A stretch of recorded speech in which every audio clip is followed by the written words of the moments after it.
1 മുതൽ 12ാം ക്ലാസ് വരെയുള്ള കുട്ടികളാണ് ചിത്രരചനയിൽ പങ്കെടുത്തുകൊണ്ടിരിക്കുന്നത്. അവരുടെ രക്ഷകർത്താക്കളാണ് ഈ സമ്മേളനത്തിൽ പങ്കെടുത്തിരിക്കുകയും ചെയ്യുന്നത്. വിദ്യാഭ്യാസ മന്ത്രി എന്നുള്ള നിലയിൽ എനിക്കൊരു കാര്യം സൂചിപ്പിക്കാനുള്ളത്, പഠനത്തോടൊപ്പം പാഠ്യേതര വിഷയങ്ങളിലും കുട്ടികളെ സജീവമായി പങ്കെടുപ്പിക്കണം. അങ്ങനെ പങ്കെടുപ്പിക്കാത്തതിൻ്റെ അടിസ്ഥാനത്തിൽ അവൻ്റെ ഊർജവും ശക്തിയും ചിന്തയും മറ്റ് പല ദിശയിലേക്കും മാറിക്കൊണ്ടിരിക്കുന്നു എന്നുള്ള കാര്യം ഈ സമീപകാലത്തുണ്ടായ സംഭവവികാസങ്ങൾ തെളിയിക്കുകയാണ്. രക്ഷകർത്താക്കളായിട്ടുള്ള നമുക്കറിയില്ല, ഒരു കാര്യങ്ങളും അറിയില്ല. നമ്മൾ എന്തെങ്കിലും പ്രശ്നം ഉണ്ടാകുന്ന അവസ്ഥയിൽ മാത്രമാണ് നമ്മൾ ആ കാര്യങ്ങൾ അറിയുന്നത്. ആ ഒരു കാര്യം ഞാൻ ചൂണ്ടിക്കാണിക്കുകയാണ്. മറ്റൊരു കാര്യം, കേരളത്തിൻ്റെ വിദ്യാഭ്യാസ രംഗത്ത് ഇന്നും കച്ചവട മനോഭാവത്തോടുകൂടി നടത്തുന്ന ഒരു കൂട്ടം സ്ഥാപനങ്ങളുണ്ടെന്നുള്ള കാര്യം ഞാനിവിടെ രേഖപ്പെടുത്തുവാൻ ആഗ്രഹിക്കുകയാണ്. ഇപ്പോൾ ജൂൺ മാസം 1-ാം തീയതിയാണ് സ്കൂൾ തുറക്കുന്നത്. അഡ്മിഷൻ്റെ കാര്യങ്ങളെ സംബന്ധിച്ചിടത്തോളവും സ്കൂൾ തുറക്കുന്നതിനെ സംബന്ധിച്ചിടത്തോളവും ഒക്കെ തന്നെ KER കേരള എഡ്യൂക്കേഷൻ റൂളിൽ വ്യക്തമായി തന്നെ പറഞ്ഞിട്ടുണ്ട്. ഇത് ഫെബ്രുവരി 2-ആണ്. ജൂൺ 1-ന് മുമ്പാണ് ക്ലാസ് തുടങ്ങാൻ വേണ്ടിയുള്ള അപേക്ഷ സ്വീകരിക്കുന്നത്. പല സ്കൂളുകളിലും ചില സ്കൂളുകളിൽ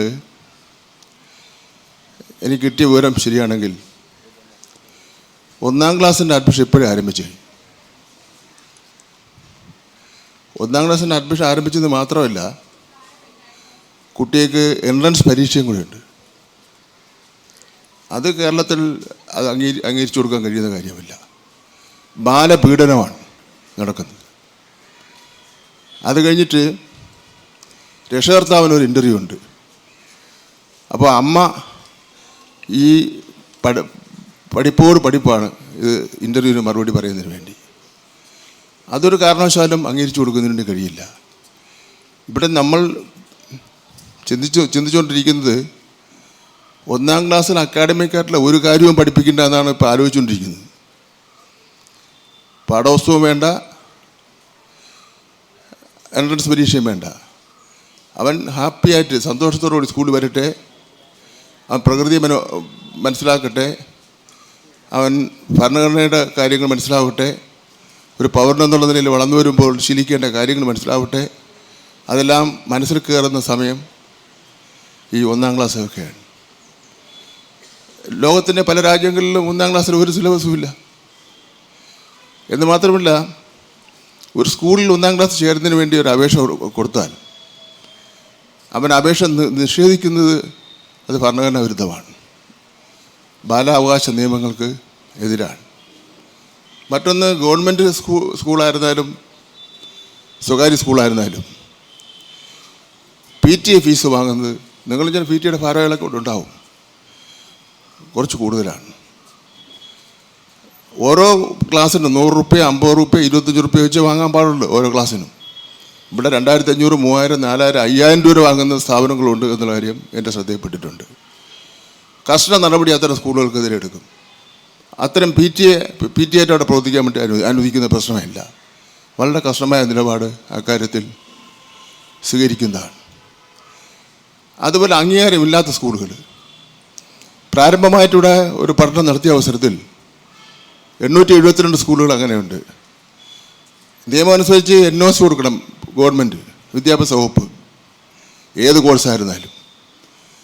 അപ്പോൾ ഇത് ഒരു സ്വന്തമായിട്ടൊരു കെട്ടിടം അങ്ങോട്ട് വാടകയ്ക്കെടുക്കുക, ഒരു ബോർഡ് എഴുതി വയ്ക്കുക, പാവപ്പെട്ട കുറച്ച് ടീച്ചർമാർക്ക് ശമ്പളവും കൊടുക്കാതെ അവരവിടെ നിയമിക്കുക, അവരുടെ ക്വാളിഫിക്കേഷൻ എന്താണ് നോക്കില്ല, എന്നിട്ട് അവർ തന്നെ സിലബസ് ചെയ്യും, അവർ തന്നെ പരീക്ഷ നടത്തും, അവർ തന്നെ റിസൾട്ട് പ്രഖ്യാപിക്കും, എല്ലാം അവരാണ്. അത് കേരളത്തിൽ നടപ്പാക്കാൻ കഴിയില്ല എന്നുള്ള കാര്യം ഞാൻ ചൂണ്ടിക്കാണിക്കുവാൻ വേണ്ടി ഞാൻ ആഗ്രഹിക്കുകയാണ്. കാരണം രക്ഷകർത്താക്കളാണ് ഇവിടെ ഇരിക്കുന്നതുകൊണ്ടാണ് ഞാൻ ഈ കാര്യം ഇവിടെ സൂചിപ്പിച്ചത്. നിങ്ങൾക്ക് പലർക്കും മോൻ 1-ാം ക്ലാസ്സിൽ പോയാൽ ഉടനെ അവൻ ഇംഗ്ലീഷിലേ സംസാരിക്കാറുള്ളൂ, അവൻ പഠിച്ചില്ലേ പിന്നെ നിങ്ങൾക്ക് അത് ശരിയാവില്ല. അവൻ 10 വയസ്സൊക്കെ ആകുമ്പോൾ ഇംഗ്ലീഷ് പഠിച്ചോളും. 1-ാം ക്ലാസ്സിൽ ഈ 1-ാം ക്ലാസ് പഠിക്കുന്ന കുട്ടിയെ വീട്ടിൽ വന്ന് ഈ അമ്മമാർ പഠിപ്പിച്ച് അവർ രണ്ടുപേരും തളർന്ന് വീഴുകയാണ്.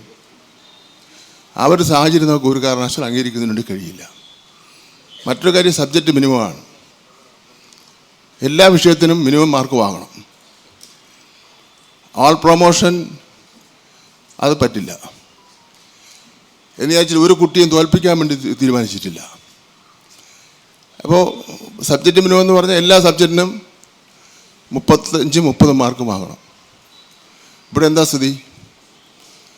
SLC പരീക്ഷ ഓരോ വിഷയത്തിന് 20 മാർക്ക് നിരന്തര മൂല്യനിർണ്ണയത്തിന് അധ്യാപകന് കൊടുക്കാൻ വേണ്ടി പറ്റും. 100 മാർക്കുള്ള ക്വസ്റ്റ്യൻ പേപ്പർ. അപ്പോൾ ഒരു അധ്യാപകൻ 20 മാർക്ക് കണ്ണടച്ചോണം കൊടുക്കുകയാണ്. അപ്പോൾ 20 ആയല്ലോ. പിന്നെ ഈ ഒരു വർഷം മുഴുവൻ കഷ്ടപ്പെട്ടവൻ പഠിക്കുന്നതെല്ലാം 10 മാർക്കിൻ്റെ ഉത്തരവ് കൊണ്ട് എഴുതിയായി. 20-10-30 പാസ്. 50-നാണെങ്കിലോ ചോദ്യം 5 മാർക്കിൻ്റെ ഉത്തരം തിരിക്കുത്തൂലം എഴുതിയായി, രക്ഷപ്പെട്ടു.